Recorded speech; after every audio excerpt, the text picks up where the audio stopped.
Hello friends, and welcome to the Hanged Man in the Moon. If this is your first time here, welcome. Thank you for coming. I'm pleased to meet you. If you've been here before, thank you for returning. I'm truly honored. Friends, if you are a returning visitor, you certainly know that this is my series in which I use tarot and oracle cards to help me explore topics related to living the intentional life. And what is the intentional life? I don't think I've touched on that in a while, and maybe there are some of you here who are not sure what I mean when I speak of living an intentional life. When I think of an intentional life, when I speak about living intentionally, when I teach the intentional life to students, I am envisioning intention as a powerful universal force, somewhat similar to the law of attraction, in the sense that things are attracted to one another, vibrationally, energetically. There is a power of intention which flows, which started flowing before this universe came into existence. And it was through that flow, that powerful flow of intention, that the universe came into being. And that flow of intention, I think of it as a river, although of course it's not a river, it's not water, but still, my image for it is this powerful flowing river of energy, force, consciousness, all of that in one, moving through time-space. And we all have our own individual currents within that overall communal flow of intention that is the oneness of all creation and was instigated by the creative being, which we can call anything we want to. We can call that being God, we can call that being Brahman, we can call that being Allah, we can call that being the great Sky Father, the great Mother, the creative divine, we can call it Sophia, whatever we want to call it. It is our choice. It's just a name, and the name does not really describe anything specific. It's just a word, although words do have power. But still, no word can really describe what that is. Even the naming of it as a consciousness or a being is limiting, and there is no limit to what is creating this universe. Yeah, the great I am, the oneness of all that is. So through and from that, this powerful flow of intention moves through what we call space-time. And we each have our own currents. And we each have access to them nonstop, 24/7, every day of our lives, and before our lives and after our lives are finished. And so we have the option to take advantage of that power of intention or to try to resist it. And resisting it is futile because eventually we're going to go with the flow. If you've ever been on a river, you'll know that you're going to go with the water, one way or the other. You might sink to the bottom, and the movement forward may be imperceptible, but even a rock will move. It might take a century, it might take a millennium, but it will move with the flow of the water, as long as the water is still flowing. And the flow of intention is infinite and omnipotent, unstoppable. We cannot cut ourselves off from that power fully. We can resist it. Yeah, we can limit our access to it, but we cannot cut ourselves off from it. Just like we cannot cut ourselves off from the divine, because if that were possible, we would blip out of existence, and nothing blips out of existence, right? So, the way to live an intentional life is to open ourselves to that power of intention. And we get the opportunity to place things that we want to have. I say things that we want to have, but really they're experiences that we want to have. And really, they are the opportunity to become the person who has the experiences we want to have, if we want to really be specific. So we have the opportunity to evolve and become and flow with the powerful power of intention. Or we can try resisting it. And a lot of us, 99.9999999% of us resist our own intention to one degree or another. It's the extremely rare individual, the rarity of a Buddha, the rarity of a Christ, the rarity of an enlightened being of any tradition, of a Muhammad, that is able to open fully without resistance to the powerful flow of intention. Shy of that, we all have resistance to one degree or another. Monks, Buddhist monks in Buddhist temples have resistance to some degree. Again, 99.99999% of the time.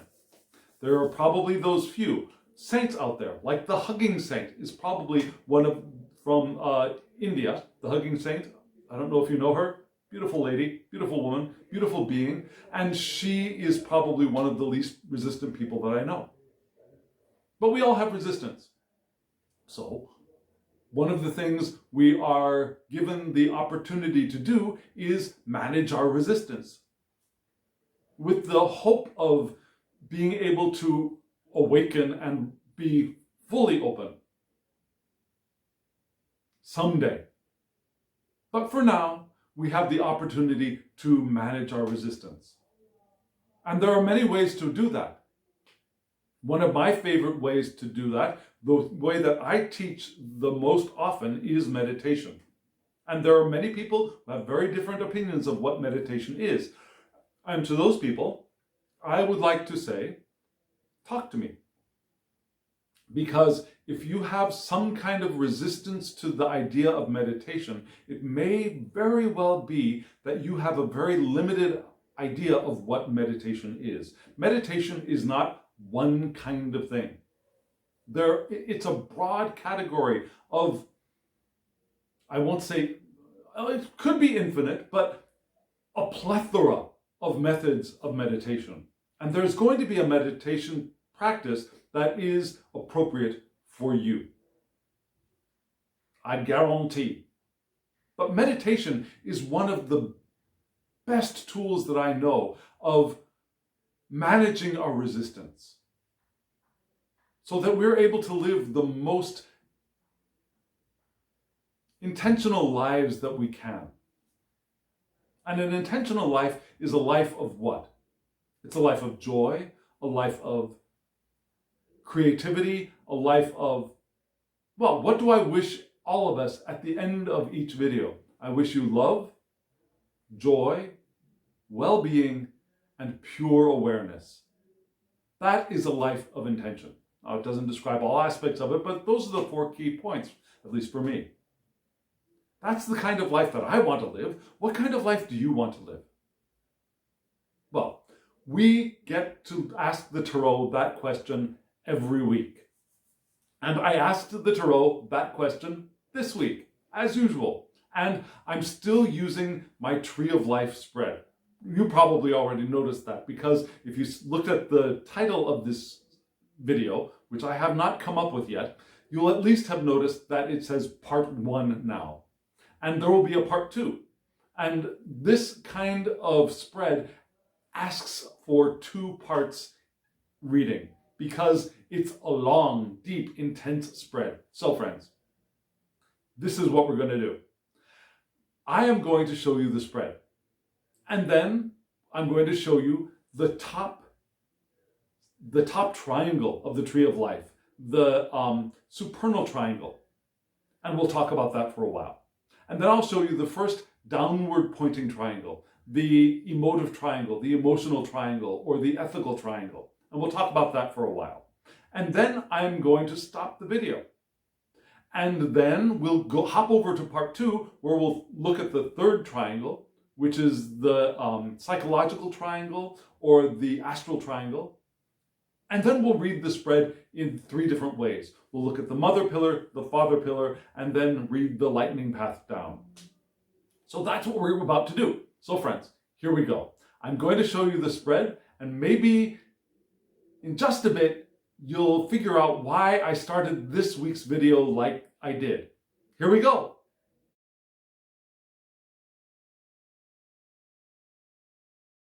So that is the Tree of Life spread. And if you have not seen this spread before, and it seems large and complicated, it is large, it is intense, and if you want a description of what the spread itself is, just to figure out what we're reading, I have a video on that. And I'll put a card up here so that you can hop over and check it out if you want. It's a video using one deck explaining the Tree of Life spread that I'm using in this video and that I've been using for the past couple of months. So there's that resource for you. But this is a beautiful spread, right? I changed the decks out. Did you notice? If you are a returning visitor, did you notice the change? I brought one deck is a deck that I've been using non-stop since July of last year. Yeah. Another deck at the very bottom of this spread, right? Yes, at the very bottom of this spread, is a deck that you saw about a month ago. Yeah. And the one in the middle, the Oracle deck you've seen before too. The deck in the middle is the brand new one. And if you're curious about the names of the decks and the names of the creators, there will be a short video at the end of this video that will give you all of that information. And there will be links in the description box below so that you can go and hop over and look at the decks and buy one or most of them. The new deck that is being used this week by me, why did I go into the passive voice? I don't know. But the new deck that I'm using this week is out of print. It's not impossible to find on eBay, and it's not exorbitantly expensive, I don't think, but it is out of print. But the other decks are all available, and I highly recommend them. Go get them. So I have the links for those things below. So friends, here we are. You saw the spread, beautiful spread. And we're going to start with the supernal triangle, the first upward pointing triangle, in just a moment. Let me show that to you up close and personal.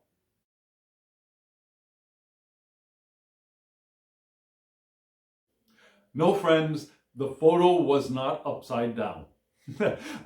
If you know me and the way that I use this deck, you'll know that every time I riffle shuffle this particular deck, the tarot deck, not the oracle deck, the tarot deck, I shuffle in reversals.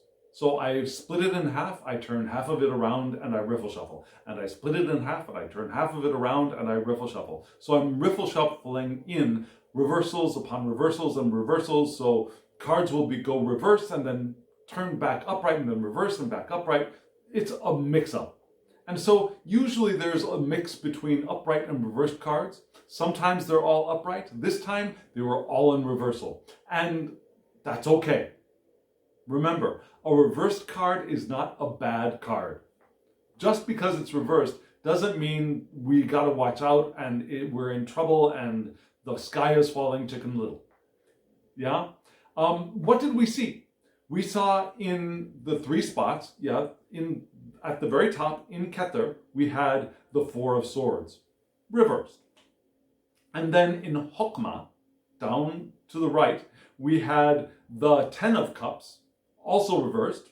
And then to the left, we had in Binah, we had the High Priestess, also reversed. So again, a lot of reversals. And it's because of these cards being in these spots, particularly in reversed position, that I get the sense that this spread is giving us an introspective reading. This spread is starting off especially asking us to look within rather than to explore the physical world. And if you'll remember, in last week's reading, with different decks, this deck was always the same, but when I used different decks together, that reading started off with the Nine of Wands in reverse. Did it start off with that there? Anyways, there was a Nine of Wands in reverse from this deck, which was telling us basically to shelter in place. Don't go out. Forage close to home. Stay protected. Look for help. And so we're moving from that into this reading for living our intentional lives. And we started off with the Four of Swords, which looked like this, but let me show it to you upright. The Four of Swords. Beautiful card. We see the androgyne, which means a person with both male and female attributes, shown here as having both a male and a female head. Now the androgyne, lying on top of what looks like a bier to me, a funeral platform. And above the androgyne, there is the divine light of the sun. And the three swords are coming up, down from above, and one is down there at the bottom. You can see that one on the bier. I think it's right around here. And there's a lion, and there is also a raptor of some kind, probably an eagle there with the lion, the royal pair, or fire and water, animal representatives. So they're all there, this beautiful card. And at the bottom you can see that the Four of Swords indicates Aquarius and the planet Mercury, right? Aquarius and the planet Mercury. This is the second decanate of Aquarius. So the Four of Swords points to the Gemini decanate of Aquarius and its subruler Mercury, from which the mutable aspect of fixed air's vital attributes enter our world, enter the reading, enter our natal charts. And because it's reversed, we also have a detriment. Being the second decanate, we have either a complement or a detriment, and the detriment for this decanate is Saturn in Leo. Saturn in Leo, not a happy combination. Well, it's not a horrible combination, because Saturn is, at least the way I read the classical planets, the Saturn is paired with both the sun and the moon. They are partners. They are divine partners. The divine masculine male, the sun, the divine female, the moon, partnered with the classical father guy, god of Saturn. So what does this all mean? Well, in reverse, especially, we have lessons of detachment. But those lessons of detachment are difficult for us now. They're difficult to learn, particularly because Saturn is in Leo. Saturn is asking Leo to do the cutting work that Saturn likes to do, right? Is asking Leo to separate, take a step back, to chill, to things that Leo doesn't like to do. So Saturn comes into Leo and says, detach, and Leo's like, what? How dare you? The sun says, how dare you, to Saturn. But we're asked to detach, and it's a difficult lesson to learn right now. So maybe this is a period for isolation, to incubate, to grow, and to heal. Maybe those things are called for. And that's a good echo of the advice that we got from last week. And we're asked to ask ourselves some questions in this card, in reverse. What is the true reason I came into this incarnation? Now, those are things that perhaps Leo might be interested in knowing. Why am I here? Also, Gemini in Aquarius wants to know that too. Gemini is split, right? We've got the two minds in one in Gemini. And Mercury is bouncing here between the two minds inside of the Aquarian zodiacal house that is saying we want to progress, we want to be detached, we want to be clear and analytical, and so we need to get ourselves figured out. And so what is the true reason I came into this incarnation? How can I reconnect to the passion that attracted me, that first drove me into my self-manifested form? What did I come here to do? Why am I here? What is my true reason for being here? And what is the passion that true reason inspired in me when I decided to come here? Yeah? What is my driver? Not only what is my reason, but what is my driver? Right? Because when we're lost, we can become several things. Actually, we can become depressed, we can become manic to overcompensate, we can become lethargic, we can become envious. What is that? Ennui. We can feel ennui. We can feel hollow. Or we could feel defensive because we want to hide those feelings that are very vulnerable and oftentimes painful and making us feel unworthy. We can hide that behind something that is more aggressive and angry. They can hide behind anger, right? So, instead of letting ourselves go in those directions, falling into depression or lethargy or worthlessness, and then perhaps taking the next step to overcompensate by becoming angry, by being aggressive, by getting revenge for the feelings that we're feeling. Instead of doing that, we ask ourselves to stop, to incubate, to reflect. Who am I? Why am I here? And why do I want to be here? And what is the thing that drives me? What are my things that fuel my engines as a being that is an eternal being, co-creating this human experience that I'm having with this powerful flow of intention? So this Four of Swords card reversed is asking us to look for that, to recall that, to reimagine, to, I want to say dredge up, but that's such a dirty, sludgy kind of thing, way to perceive it. It's not necessarily dredging things up, but to mine for it, to plumb the depths of who we are. And this is sitting in what is this sitting in? This is sitting in the Sephira of Kether, which is what? That's where, this is the topic, this is the attribute, this is the experience that is right now too far away from our cognition for us to truly recognize, but it's there.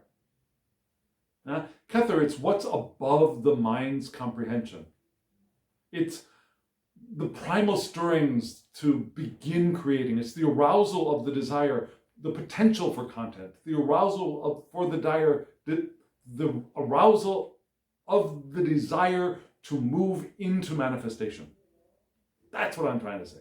That's what Kether is. So that's where this is resting right now. It's still out of our consciousness, but it's there. And this call to reflect is going to move into our conscious sphere very rapidly, very quickly, because the next card in Chokmah was the Ten of Cups. Chokmah, what is Chokmah? Chokmah is the All-Father. Now, it's the top of the Father pillar. It's the boundless impulse to create. It's an infinite Sephira with no boundaries, no borders, nothing to grasp onto. It's something we can begin to sense that there is something there, but we don't know what it is yet, right? It's the intuitive side of the inside of the soul. It's the intuitive recognition of our spirit that is still unable to be grasped, unable to be labeled, unable to be comprehended yet. But we have the beginnings of a scent of what it is, right? And in that spot, again, we had the Ten of Cups reversed. But let me show you the Ten of Cups upright, just so you see how beautiful this card is. It's a beautiful card. We've got the water there. We see the ship, which reminds us of Noah's ship. Yeah? And there's an anchor that is thrown up into the sky, right? There's that anchor thrown up into the sky, and it's latched on to what? It's latched onto the star that's up there. And in that star, there's a cross, and that anchor is hooked on that cross in the star, which is up here, instead of being down in the water, right? And we see this lovely burst of color above. It's just gorgeous. We see land very close, right? The land is over here. So we get the sense of Noah's Ark just about ready to land in this Ten of Cups upright. And the rainbow is right there, right above the eye, peering through the sun. There's a rainbow there. And so, but we got this card in reverse. And so what does that mean? Well, the Ten of Cups, upright and reverse, points to all of the water signs. It points to Cancer, to Scorpio, my rising sign, and Pisces, my moon sign. The Ten of Cups. In reverse, this card is reminding us that is here to remind us, to let us know that it's okay, even though we're trying to find a stable frame of reference for the ideal that we have created intentionally for ourselves and our experience as co-creating eternal beings having a human experience. Now, we're having trouble finding that stability right now. We want evidence that the world beyond the turmoil of this material realm that we've given so much of our attention to exists. Yeah? We're past perhaps the yearning for that knowledge of the existence of the eternal beyond the material, and beginning to desperately seek for confirmation that there's more than this right now and right here. But we're called to endurance. Yeah, we're called to keep on going, because keeping on going is what's going to bring revelations.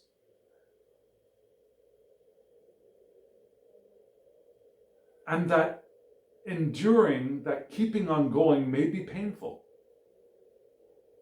Have you ever felt pain in just continuing to live your daily life in the midst of what you see happening around you? Have you noticed turmoil around you?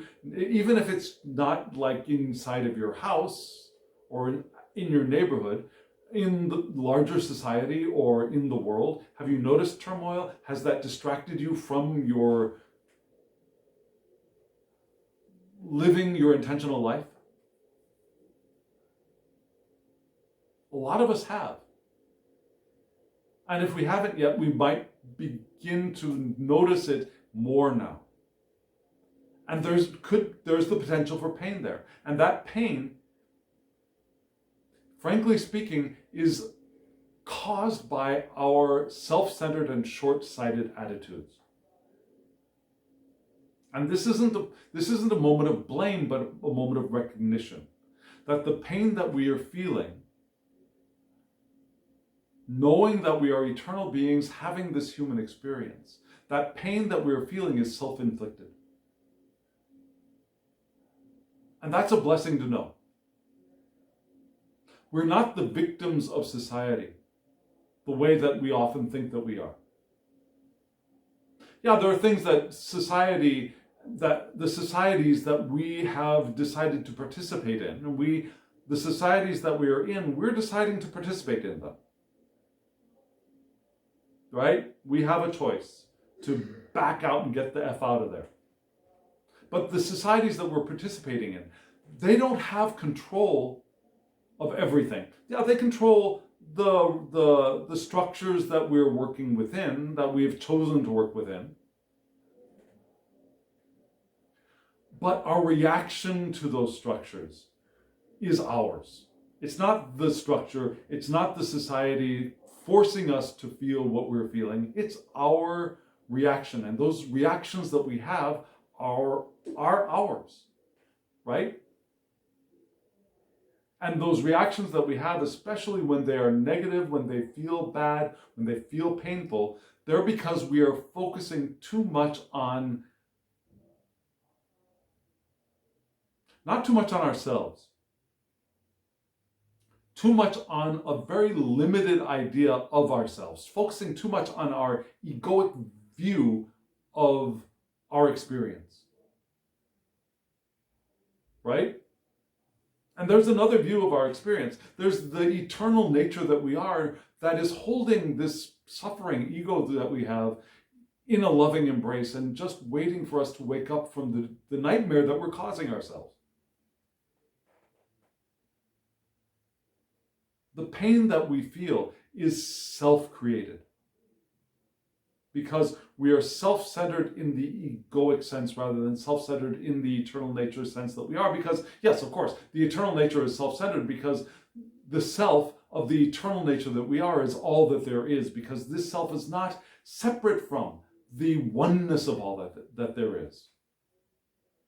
But our egos of separation and isolation are very self-centered and short-sighted, which is weird because we don't stay in the now in our egos, right? We don't stay in our now. Our egos are constantly looking at the past and what went wrong, and in the future what's going to go wrong, but in a very short-sighted sense. We don't see the long-term, we can't see the long-term view because the long-term view hasn't been created yet. There's no way for us to know that long-term view with these physically manifesting human brains that we have. Now we get insights, we get visions, we get realizations and revelations from the eternal natures that we are, certainly, but the brain and the ego mind can only see a limited amount of distance into the future, and the past is a mess of jumbled memories. However clear we think our memories are, they're a mess of jumbled, selective perceptions. And so, that limited view of who we are and where we are, that is given to us by our egos, is what causes our pain, right? So, if we can humble ourselves,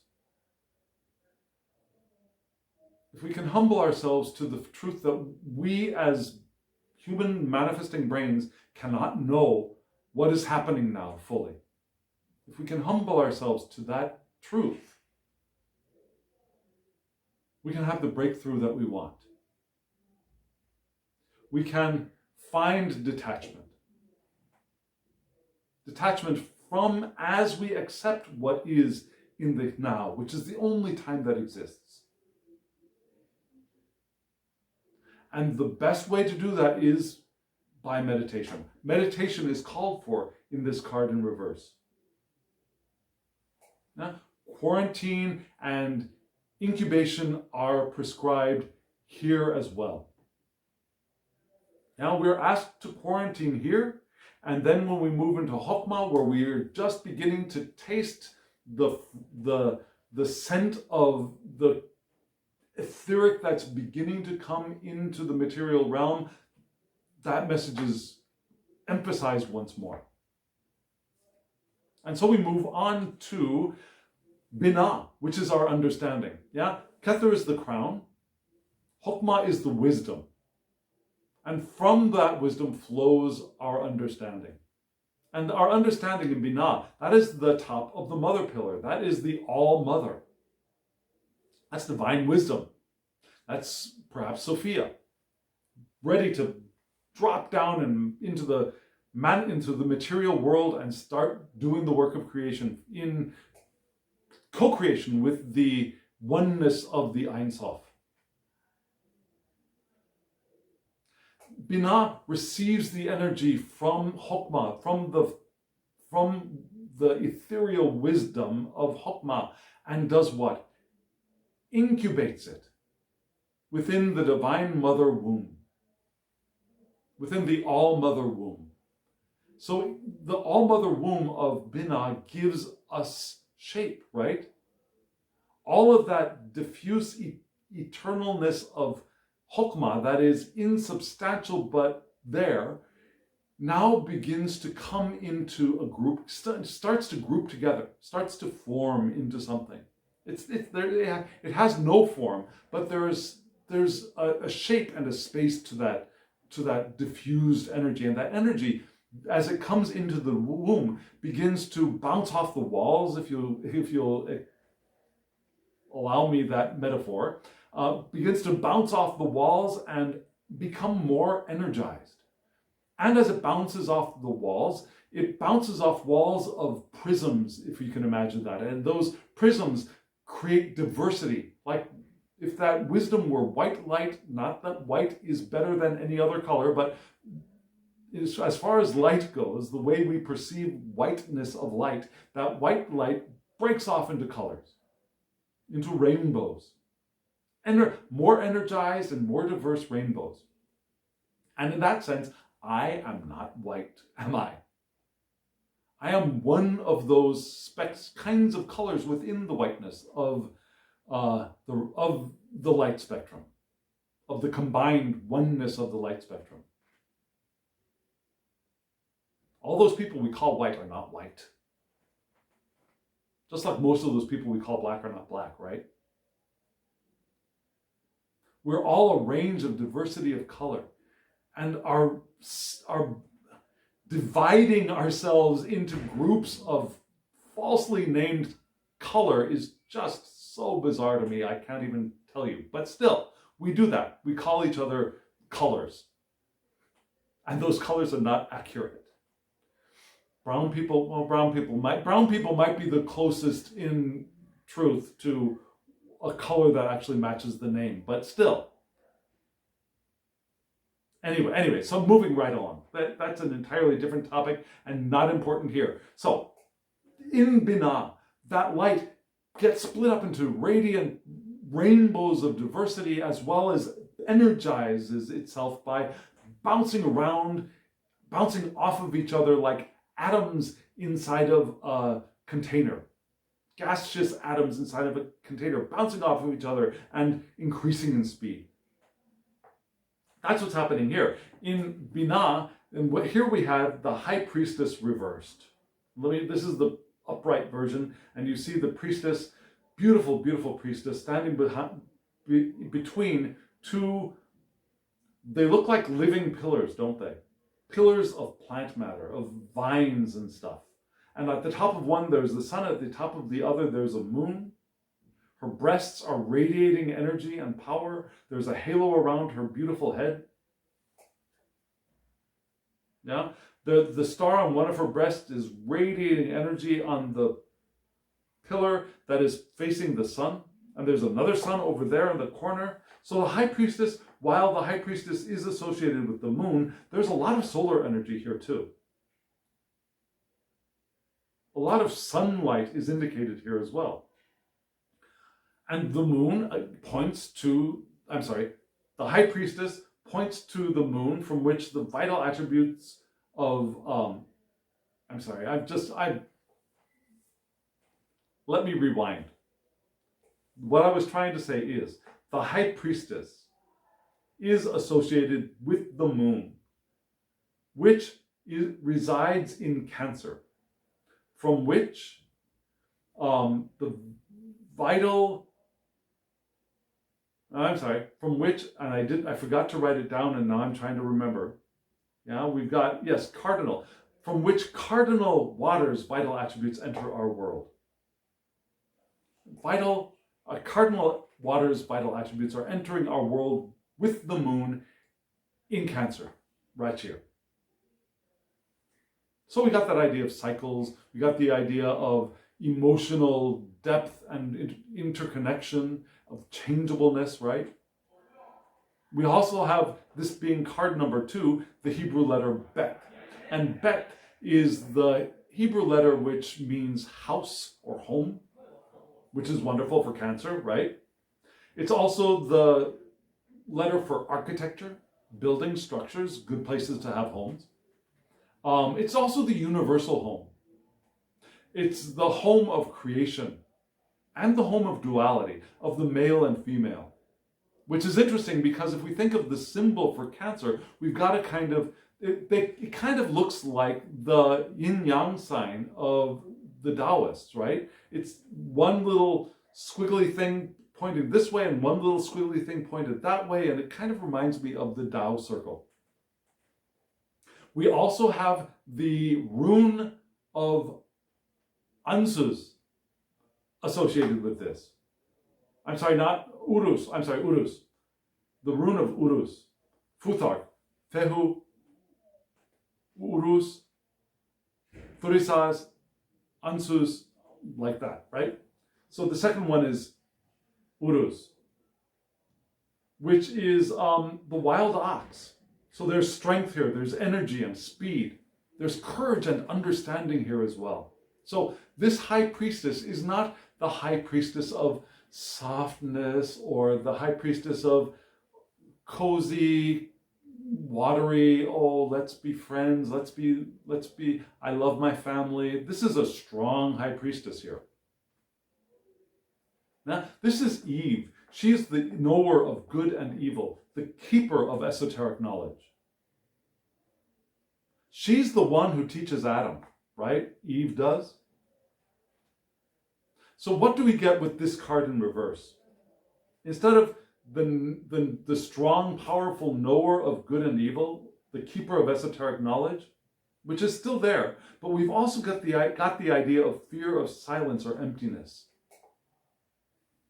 Now, the looking within and noticing that silence or that emptiness that resides at the core of self, that can be kind of scary for a lot of us. And yet, she counsels what? Guess what she counsels? She counsels no mind meditation, to become more aware of the inward-looking mind of the divine. I mean, can't get any clearer than that, right? Yet another card pointing to meditation.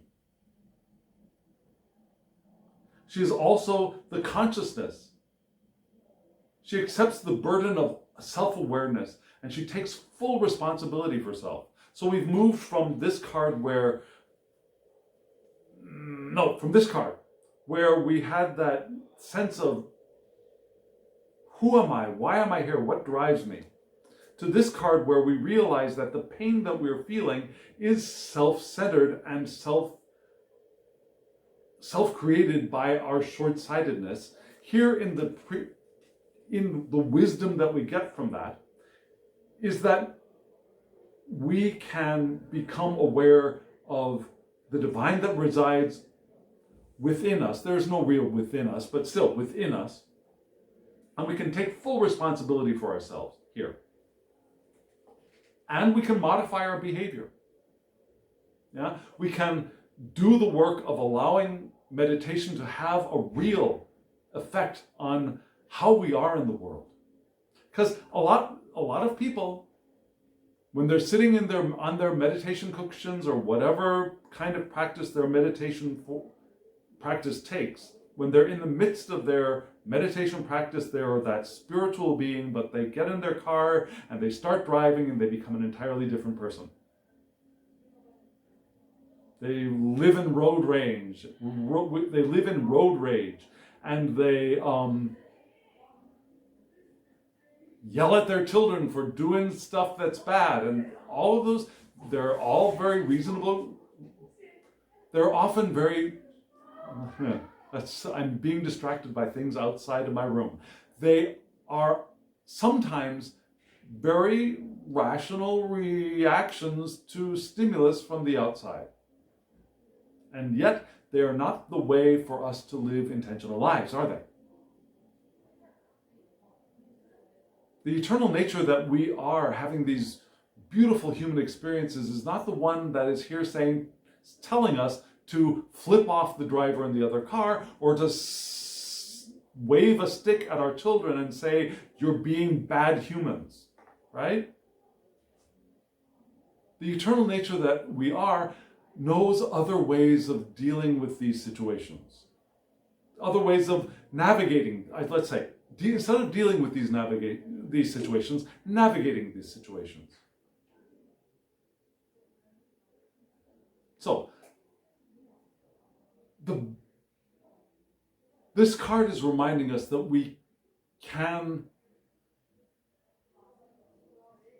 allow our meditation practice to modify our behavior as we act in the world and we interact with other people and we live our intentional lives.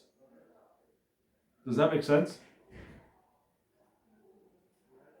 So these three cards together gave us a very, very strong message of imminent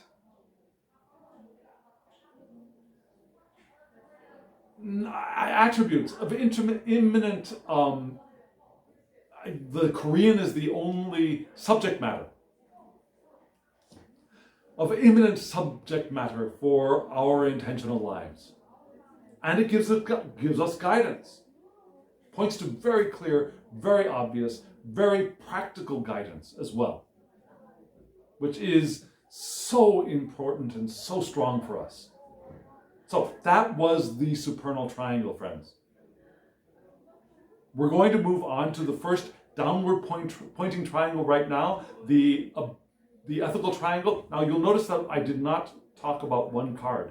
The card that was from the Oracle deck that is in the center bottom, that is taking the space of the void of dot, and we will look at that card when we read the lightning path going down. But for now, we're going to skip over that and move to the first downward pointing triangle. Here we go.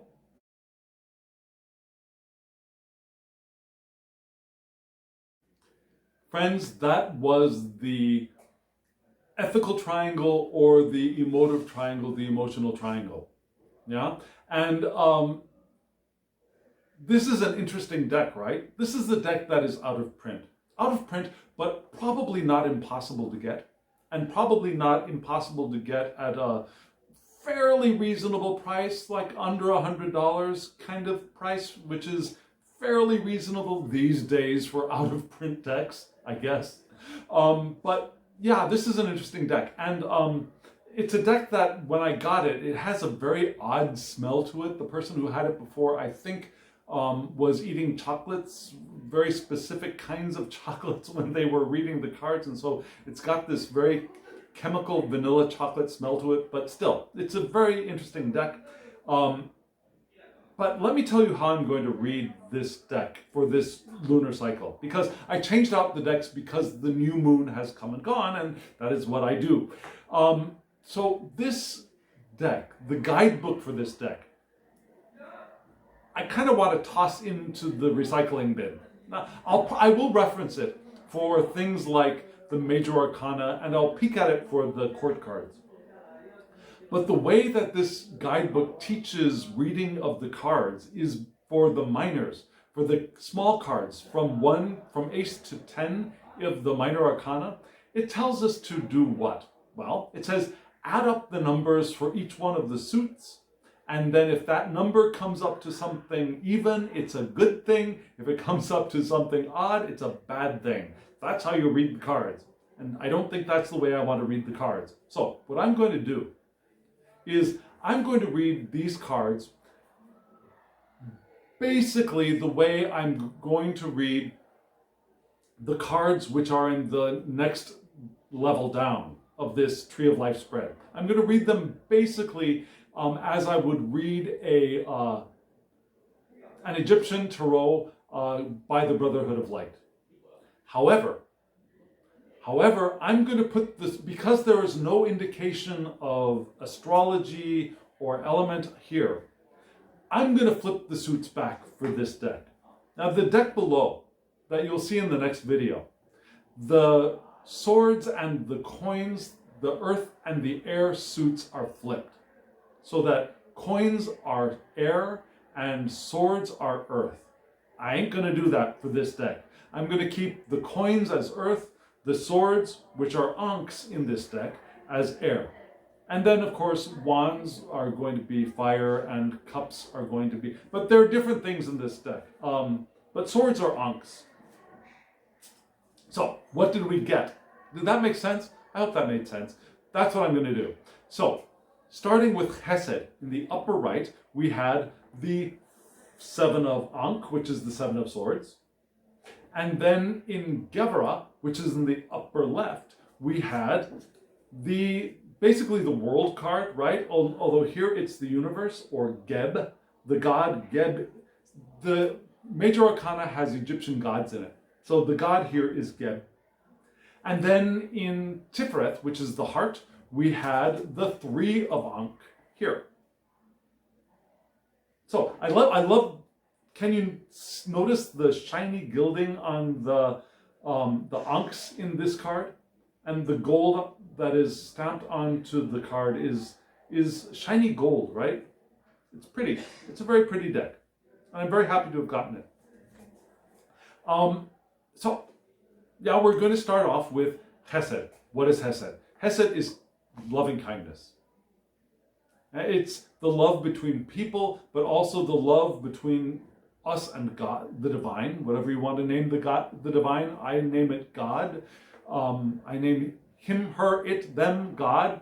But yeah, it's loving kindness, and it's also the love connection between people and between us and the divine. It's the eager, ardent desire both to do and to resist doing, or to not do. Cosmic laws also come into creation here. Those cosmic laws of peace, fairness, order, and archetypical ideals like truth, love, goodness, joy, well-being, awareness, all start coming into form here. Now in Binah, which is just above this one, right, in numerical order, we started to have some form, but the inside of that form, while it was ramping up in energy and diversity, was still it was nameless. There was just energetic stuff. Here we begin to get names and ideas that are vaguely familiar for us. Things, again, like truth is here, love is here, goodness is here, peace, fairness, joy, all begin to have sensate feeling and understanding here. And so that's why it's also the emotive triangle, right? We begin to have feeling here. And here we have the 7 of Ankh, which is a wonderful thing. So we came from that very strong message of meditation and why do we meditate and the call for meditation and what it will help us with in the upper triangle. We move here into the 7 of Ankh, or Swords, which we're going to say is the Gemini decadent of Gemini. So it's the first decadent of Gemini, and its sub-ruler Mercury, from which the mutable aspect of mutable air's vital attributes enter our world. Now, I'd like us to pay attention to things like the air signs in the rest of the spread. The air signs are important, Mercury is important, and also Pisces and Jupiter are important as well. So the air signs, Pisces and Jupiter and Mercury are things for us to keep an eye on here in the rest of the spread. And what is this? This is intuition. It's our ESP experience, according to the guidebook. It's directed mental energy which can solve our problems for us. Rather than diffuse mental energy, this is focused, this is directed. And our ways of communicating, by writing, publishing, teaching, speaking, those things are going to be profitable for us. And also, missing information or hidden secrets, those kinds of things we are able to discover here in the 7 of Swords. We have the potential for intellectual victory. And that flows again from the top of meditating, right? So the mental activity of the rest of this spread is important. And here we have that. with intuition, ESP. Also, Mercury in Gemini is at home. Mercury here is a little bit naive. Mercury. Mercury is beginning to enter here. This is the wet way of the zodiac. Still a little immature. Still a little bit of a newbie Mercury, but still communicative. Still interested. Still curious about finding out stuff. Maybe a little bit erratic. So we want to direct our mental energy. Focus it, and once we focus this newbie Mercury, we can discover power. And this flows, this is the right, we can also think of Chesed as the right hand of the tree of life, the left hand, which these two would work in concert for creation, right? The left hand on the mother pillar, this is the place for Gevra, which is judgment and limitation. And those sound like really negative things, right? But they can also be positive things. Energy without any limitations to it, is boundless and useless in many cases. We want to have that energy directed and focused to be able to be put into use, and that requires some kind of limitation. And judgment and discernment. And all of those things are wonderful. Love that is just open and completely, formless, without limitations, without any judgment, is beautiful and wonderful, but it doesn't get us going anywhere. It doesn't form anything, right? It's just expansive and wonderful, but it can also lose its energy because there's no box for it to be in. And Gevra gives us the box to form things into reality. And what we get for putting this intellectual energy in, the box we get to, that helps us to give form to that, to discern with that, is the universe, or Geb, in Geb, which is interesting, right? Geb, the god Geb in the Sephira of Geburah. That was just fun for me. I like that. So, this card points to the sun, which resides in Leo, which is an interesting thing because Leo with the sun, this was right below the high priestess, which was the moon, right? So a nice matching up here on the mother pillar. We'll get to that later. So this is Geb. Who is Geb? Do you know Geb from the Egyptian pantheon? Geb is the counterpart to Amit, which is, and this is the god of deliverance. The blessed go into Geb as the seeds go into the earth, to germinate, to be reborn. Now, this is what this god is the ruler over, the patron of. Also, because this is the world card or the universe card, we have the Hebrew letter Shin, which means tooth or teeth, so it can bite into stuff and get a hold of stuff. So we have steadfastness in our faith here. We have the recommendation to be careful with our actions. The recommendation to be steadfast, changeless, or change for the good. If we're going to change for the better. Yeah. It's also a reminder of the 4 seasons, of course. Most world cards, most universe cards have an indication of those 4 seasons, right? Shin also gives us those 4 seasons. It's also the number 300. Shin is the number 300, which is divine power. So we've got divine power here in the universe. As far as runes go, it's the rune for Legaz, which actually kind of looks like half of an arrow, which is interesting. But Legaz, Leguz. Leguz is the rune for water and a lake, like the lake that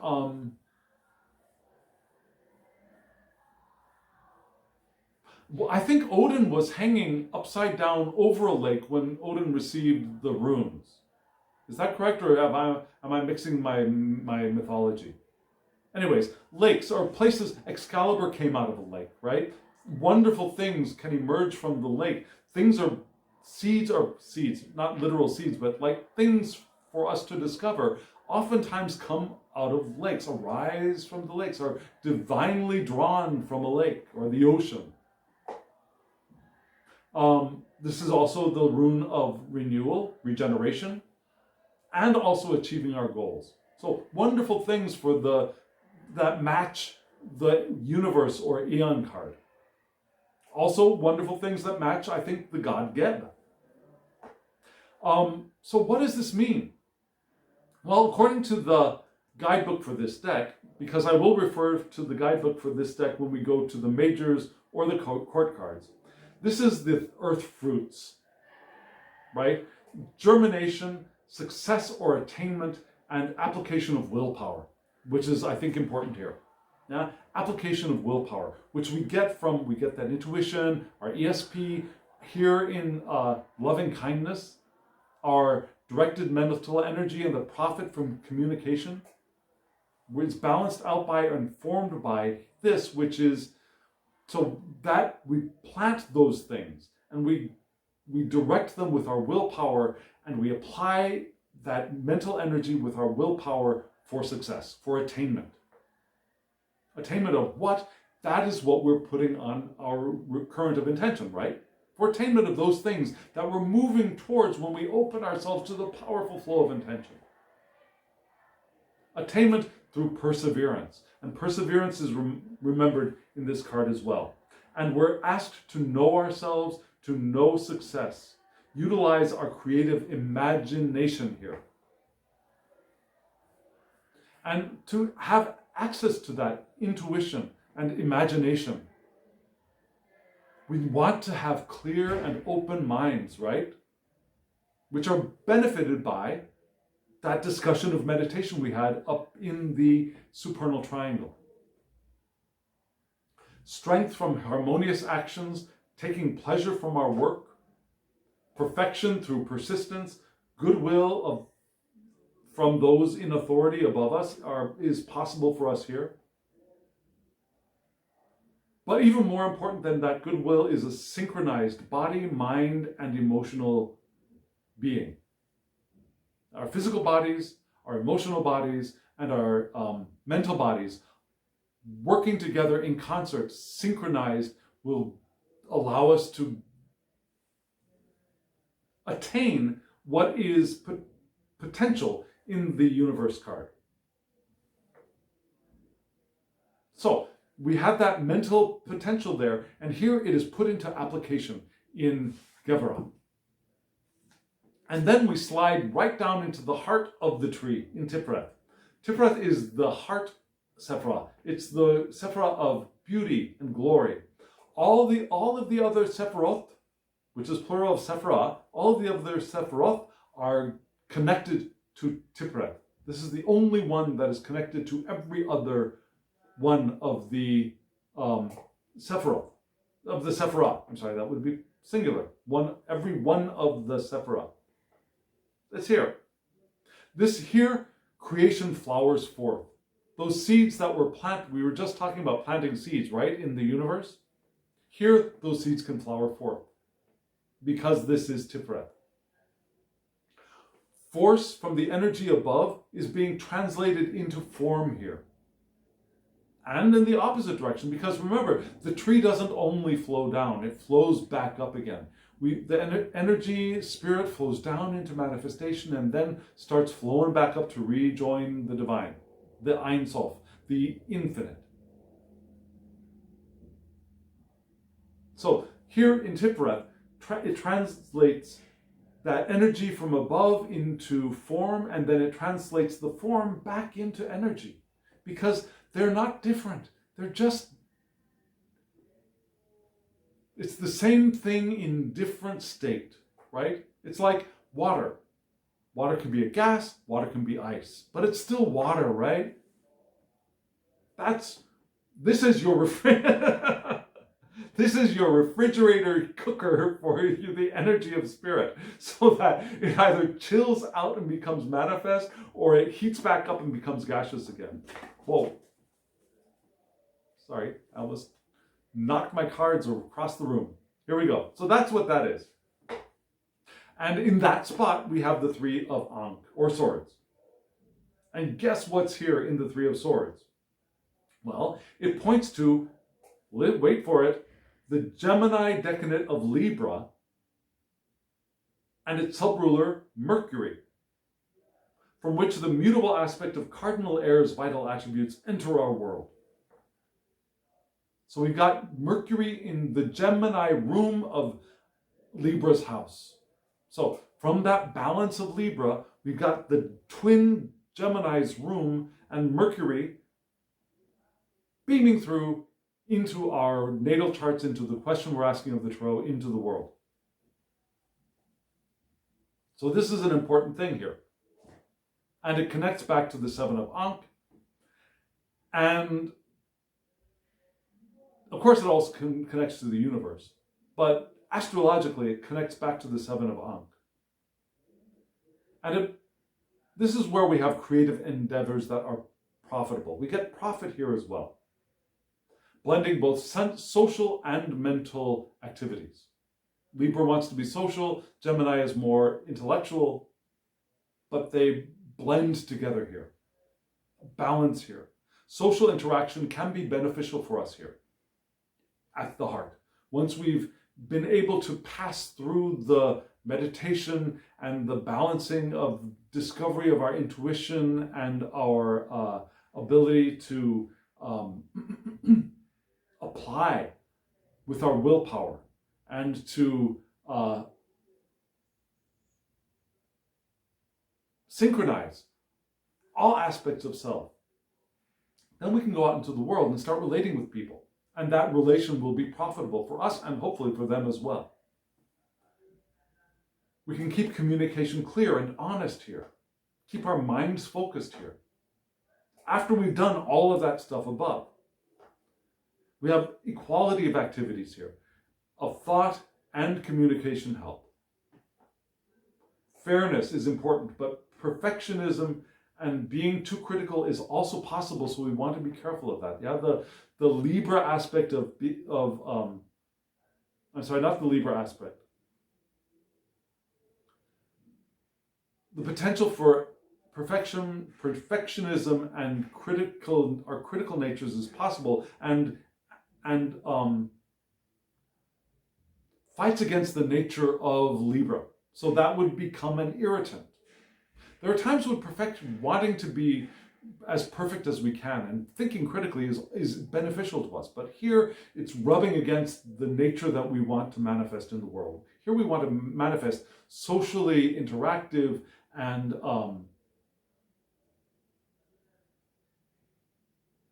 profitable creative thought and keeping ourselves honest, but also kind and balanced, like a good Libra, yeah? So this is where we're landing. Here we're being able to start to interact with other people. And that's the end of this first part of this video. So friends, what do you think so far? Let me know in the comments below. Does this make sense? Do you see where we're going? Do you see how we got here? I'd love to know if this made sense. Let me know what you think of the decks too. Do you like any of these decks? Do you have them? Do you use them? What do you think? In just a moment, there will be a short video that gives you the names of those decks and the names of the creators. Remember, there are links to all of them except for this deck below in the description box if you want to go check them out for yourself. Subscribe if you haven't subscribed and hit that alarm bell so you get notifications of when I upload videos. I'm doing about 3 a week. I'm going to try and do a 4th one next week. We'll see. I want to do a walkthrough of 1 or 2 decks. And also, yeah, hit the thumbs up button, please. It really does help the channel if you do that. Hit the thumbs up button. It tells YouTube that to show the video to other people.